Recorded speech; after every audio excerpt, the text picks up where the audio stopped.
Ontarians across our province. My name is Yusuf Fikiri, and this is a press conference with respect to the tragic death of my brother Solomon Fikiri. Flanked with me is Emily Coyle, the Executive Director of Canadian Association of Elizabeth Price Societies, and member of Provincial Parliament, Kristyn Wong-Tam. Frankly, I don't want to be here today. I don't want to be here today, and I don't want to be speaking 9 years to the day since my brother's tragic death. I'm asking the same thing for now almost a decade. Accountability into Soli's tragic death. Yet I'm forced to be here, not just for Suleiman, but for so many Ontarians that are decaying away, that are vulnerable in our prisons. Suleiman's tragic death 9 years ago today, according to the chief pathologist, 50 bruises, legs and hands tied, pepper sprayed twice, put on his stomach down. A coroner's inquest 2 years ago deemed his death a homicide. 57 recommendations to build a path forward to transforming corrections. Yet 2 years later, and now 9 years to Soli's death, not once has the Ontario government reached out to my family to engage with us with respect to this tragedy.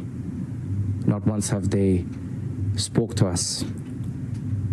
My family is not only asking for an apology that we deserve into Solomon's beaten death at the hands of correctional officers, but these 57 recommendations, especially the first one that calls for people with mental health challenges to be not in prisons, or the independent inspectorate that will allow accountability mechanisms into corrections, they need to be implemented. These are life and death.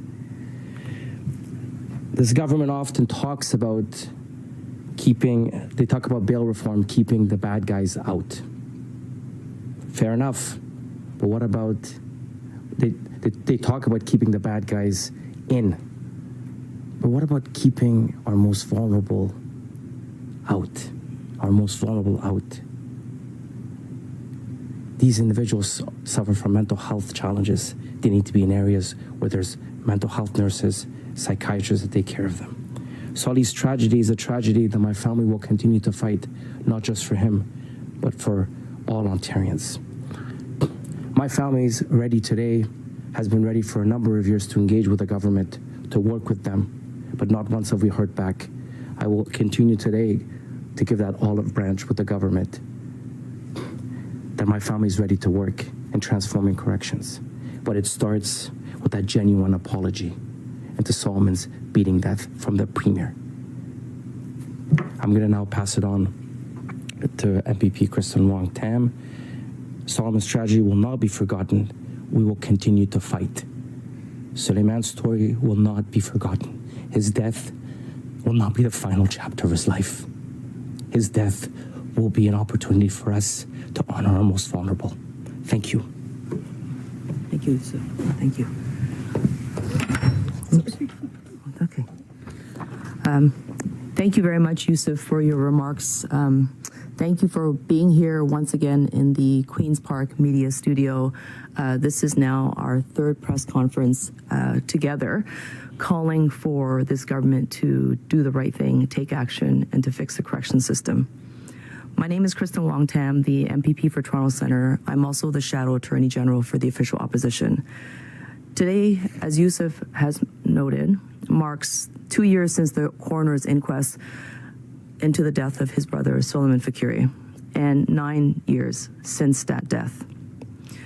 To his friends and family, Solomon Fikiri, simply known as Soli, was a man living with mental illness. Like anyone in crisis, he deserved care and compassion and treatment.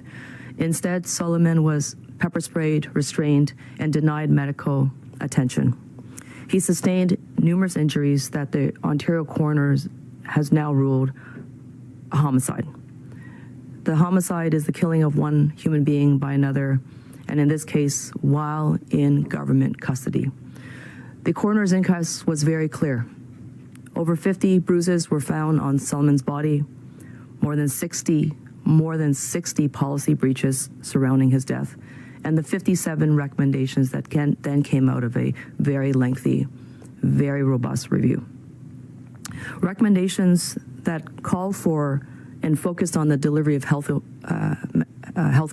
and mental health care for those who are in corrections, training for correctional staff and management, and deploying and refining what constitutes as use of force policies, and many other important issues. The coroner also highlighted the need to establish an independent inspectorate, one that would have authority to launch investigations into individual and systemic issues involving the province's correctional and detention centers. And the independent inspectorate would be compelled to respond and report publicly and annually on their findings. 2 years later, these recommendations have not been acted on by the Ford government, and Solomon's family is here once again, begging for help and begging for this province and the Solicitor General and the Premier to work with them to reform what we all know and what's reported regularly as a broken correction system. Just like they begged for access for healthcare for Solomon, and just like Solomon's pleas for help were ignored, this government is ignoring the family once again. I want to strongly condemn the criminal actions that led to the homicide of Solomon Fakiri, and again to call on the Premier and the Solicitor General to take responsibility, do the honorable deed, and issue that public apology that is long overdue. Solomon's situation and homicide represents something bigger than just one man. His death was a systemic failure of Ontario's correction and mental health systems. Government inaction means that nothing was stopping more families from experiencing more of the horror that the Fakiri family has experienced. No one should have to endure what they have endured. Instead, we're watching this government now hide from question period with their very extended, almost 4-month winter break. They avoid accountability with the Maplehurst lockdown. They avoid accountability when it comes to mass strip searches and other corrections scandal. And while the courts are backlogged and correctional facilities are dangerously overcrowded and understaffed, we watch this government talk and bluster about being tough on crime, all the while hiding behind a harshly worded piece of legislation, a bill that does nothing to keep Ontarians safer. The Premier is ignoring what is very obvious, and there is a pattern in Ontario jails. Every institution is overcrowded and understaffed. Corrections officers are being asked to do more and more with less and less, including be mental health professionals. People with serious mental health illnesses are left in lengthy solitary confinement by default simply because they are understaffed. And we are hearing about those cells being tripled, and in some cases, as informed to me by Crown prosecutors, sometimes those cells are quadruple. 4 adults in a 2-bed cell. The corrections system was never set up to treat mental illness, and yet that's the system that we have in Ontario. This is why I have introduced and I have reintroduced the Justice for Soli Act. The purpose of this bill is simple and urgent: to keep people with mental illness out of jails and detention centers, to ensure that they receive the appropriate care and not punishment, and to prevent another family from living Solomon's nightmare. I stand with the Fakiri family, and I know that thousands and thousands of others who are affected by this broken system do as well. And I stand by them and call on this government to take action and do their job, something that they have failed to do for the past 8 years that they've been in power. I would like to introduce Emily Coyle, who's the esteemed Executive Director of the Canadian Association for Emily Fry Societies, to come to the podium and share her observations. Thank you. Thank you, Kristyn. And it is a deep honor to be standing with you as always, Yusuf. And thank you very much for being here again. I wanted to start my remarks by asking a question. What is the measure of a just society? In my estimation, it is one that cares about each one of the people in it and responds with care-based and evidence-based solutions. I work for an organization that works with women and gender diverse people who've been caught up in our criminal legal system too often because of a lack of policies that address the root cause of the issues that they are experiencing. We at the Canadian Association of Elizabeth Fry Societies and the 22 other Elizabeth Fry Societies across the country are named after a Quaker woman named Elizabeth Fry. When she was alive in the early 1800s, she was instrumental in bringing awareness to the horrific conditions that were being experienced by women and children in England's prisons. When she spoke about prisons, she is famously quoted as saying, "When thee builds a prison, thee had better build with the thought ever in thy mind that thee and thy children may occupy the cells."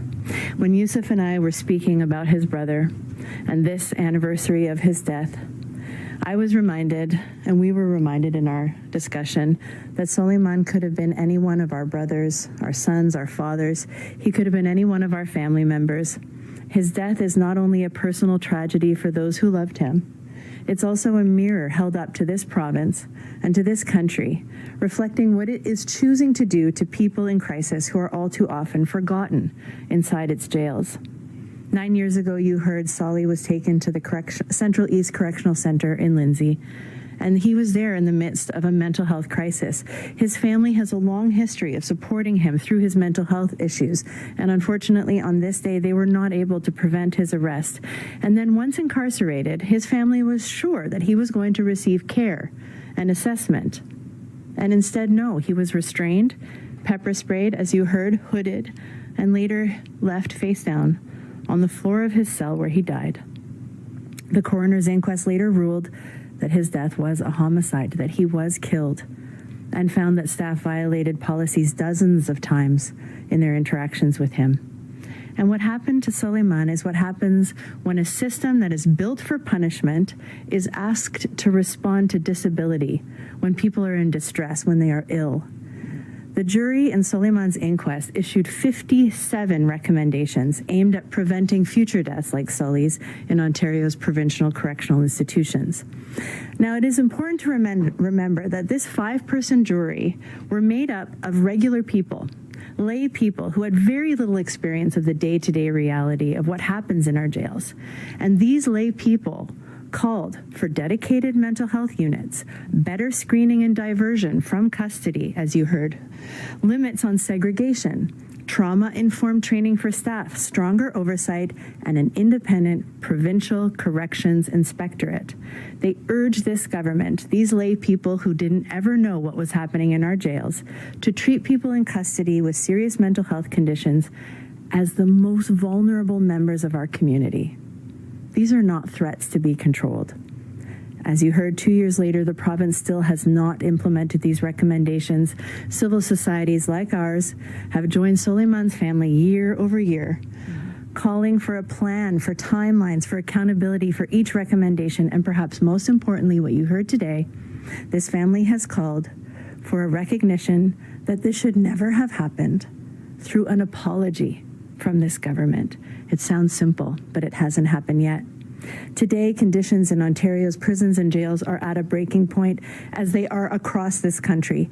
A very recent news report shows us that overcrowding has reached record levels, with an average of roughly 10,800 people in facilities that were made to hold 8,500.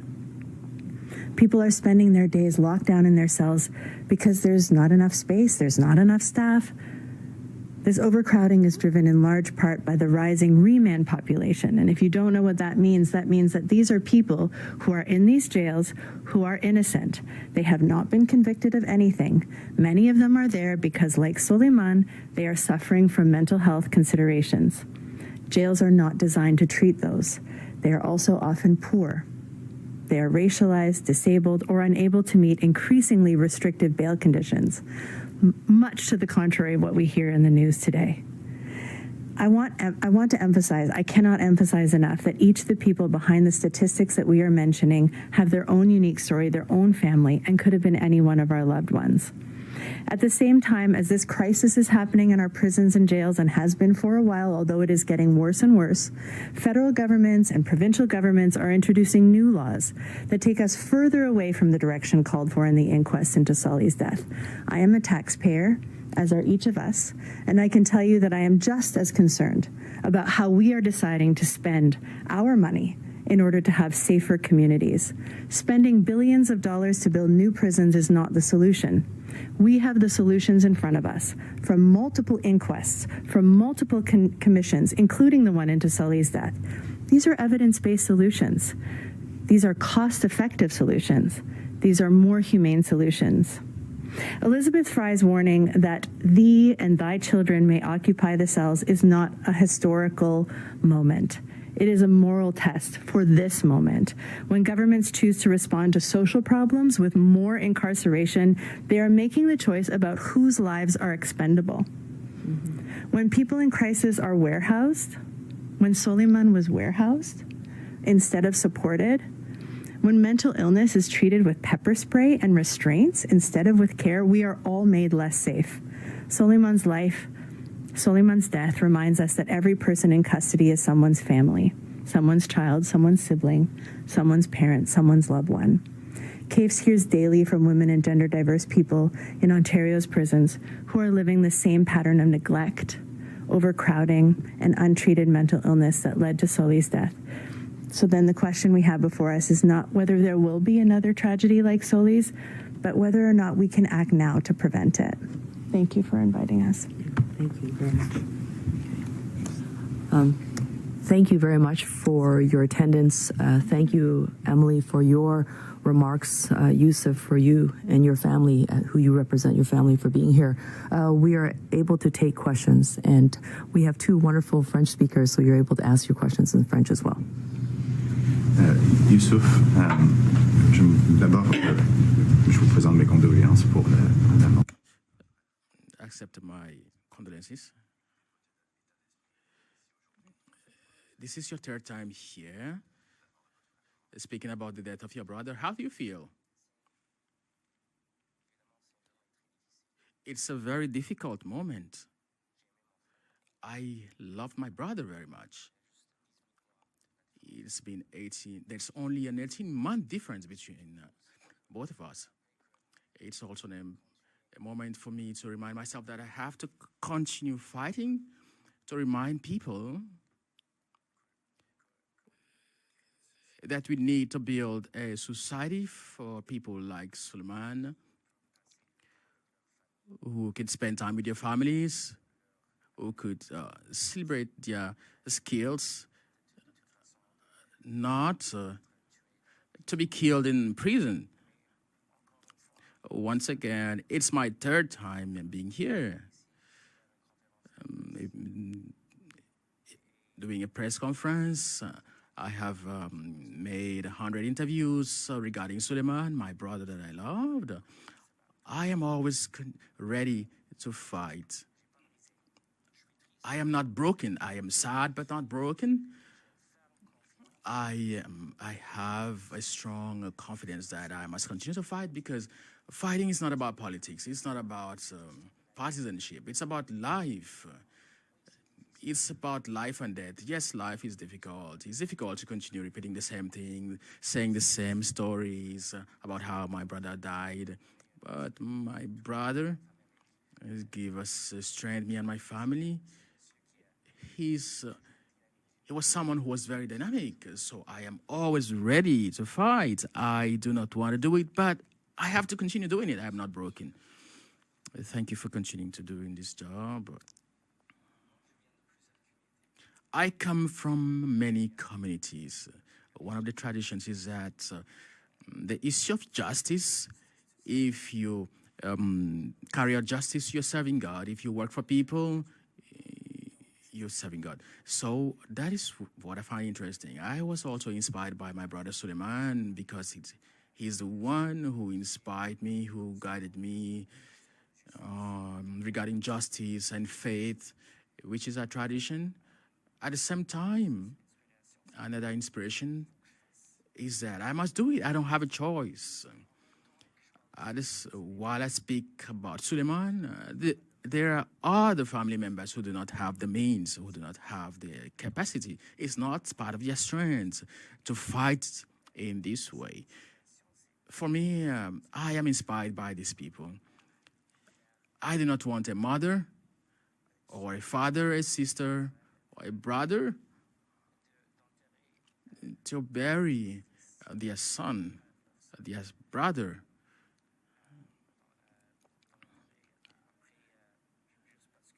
Simply because they suffered from mental health. Suffering from mental health is not... it's important that if you suffer from mental health, that it's not something that's criminal. It should not be criminalized. That's what's important for me. I think we are far from it, but with Kristyn Wong-Tam, with Emily, and many Ontarians, it's important that we continue to fight, even if it's after 9 years. Question. So you said you have not contacted the government all this while? Answer. 9 years now, the government of Ontario has not called my family even once. The Prime Minister, the Premier, it's been 9 years, has not contacted my family. 2 years after the coroner's inquiry, who found that Suleiman's death was a homicide. The Solicitor General, I was with Kristyn Wong-Tam in May 2024. With my mother, I asked for an apology. They couldn't even mention Suleiman's name. Just say that one thing is that Suleiman's life, they're saying that it doesn't have value. It's just someone else that could be discarded. After 9 years, nobody from the governor of Ontario called me or my mother to apologize. After 2 years, nothing. It's so important. What difference will it make? And also, probably Kristyn can answer that question. The apology isn't just, putting out a statement that, to the Fikiri family of Solomon's death, that, this tragedy. That apology recognizes not just Soli's tragedy, but the issues that we have in Ontario corrections. Sending out boilerplate statements or reading out investing on this and this, without mentioning these names, is that you're devaluing, you're dehumanizing people who are suffering from mental health challenges. Their lives, there should not be a death sentence. And that apology is a start. It's not an end. It's a start of a genuine start to engage. I've said it before, and I said it in today's press conference. My family is ready to engage and has been ready to engage with the government. My olive branches here work to engage with the government, to work with them to transform corrections. A simple phone call could be a start, but that has even happened. And that's where that apology, I think, is a start, a genuine recognition, in my opinion, of what happened to Soli, but also that there's a problem here. We're not just in a crisis. People are dying. That should not be there. You heard Ms. Coyle here say that they're on remand. They're legally innocent. A lot of people that are suffering from mental health challenges, they should be in institutions, the areas that are psychiatrists, mental health nurses, not decaying away, in these prisons and put in segregation. I'll let Kristyn Wong-Tam. Yeah. Thank you very much for that question, and that's a very important one for us all to understand. I'm going to answer the question of why the Premier and the Solicitor General should issue that public apology to the Fikiri family in two folds. Number one is that it is the honorable thing to do. It's to recognize the pain and suffering of an Ontarian and an Ontario family. It is about taking responsibility. It's the second piece. The taking responsibility piece, which is large and should concern all of us, is that you have a government that consistently ignores their own responsibility and their purview to fix the system. So we see the Premier and the Solicitor General constantly pointing the finger at Ottawa or someone else. And we know that the 57 recommendation coming from the coroner's request, they're all directed at the local order of government here. And so while they don't apologize, they don't take any responsibility. And they're the only people that can actually fix this broken system. From the underfunding of the correction system, not knowing what the accurate staff allotments are, not having properly trained and ongoing trained staff, not having healthcare and mental health care supports and sites, not taking any responsibility for the overuse of segregation and lockdown, and the list just goes on. And so that apology is a decent human thing to do. Yusuf lost his brother in an act of homicide while his brother was in government custody and care. The apology will signify that government is ready to take responsibility and then to responsibly act on the recommendations and solutions that have been laid out by the coroner's jury. So when it's the third time you're here, and when we reach out to the government about this in the past, they've talked about the $500 million they're putting into the system to build new correctional facility, which should at least help alleviate some of the overcrowding concerns that you raised. The government has been re-announcing old announcements, quite honestly, and you will hear the Solicitor General boast about how he's putting in an aggregate of 1,000 beds across Ontario.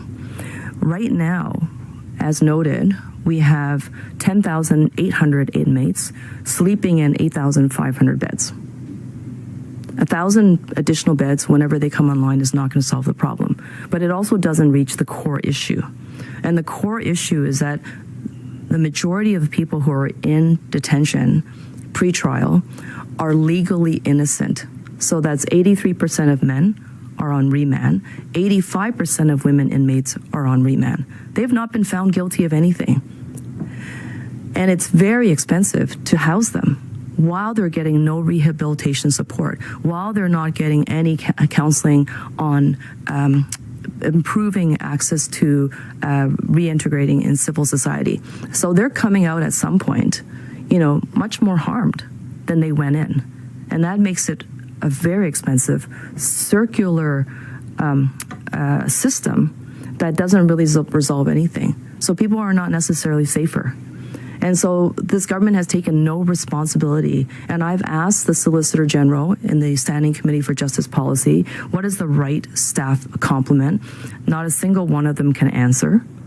So they don't seem to understand that by putting more and more people in jail who are legally innocent, it's not going to make the system work better.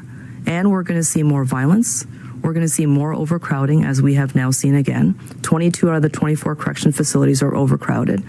And it's becoming incredibly expensive, and it's unsustainable. Have you been able to get in touch with the Solicitor General or his staff around Fakir's case? No. Mr. Fakiri and family was here 18 months ago.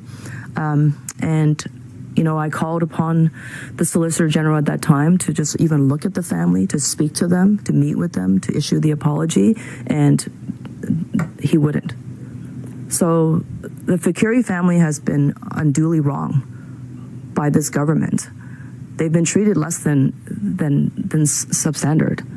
And, the decent thing to do is issue that public apology and then to take responsibility and action to fix the problem so this doesn't happen to another family again. And while they don't do that, this will happen. And it's happening regularly because we see the reports coming out of the jails. We see the journalist reports. We see the FOI reports. There is a lot of wrong in the system. And the only folks that can fix this is the Premier, the Solicitor General, and this government. They've got the sole responsibility for fixing Ontario corrections, and they're failing horribly. Okay. Thank you very much, everyone. Thank you. Merci, Jean-Luc.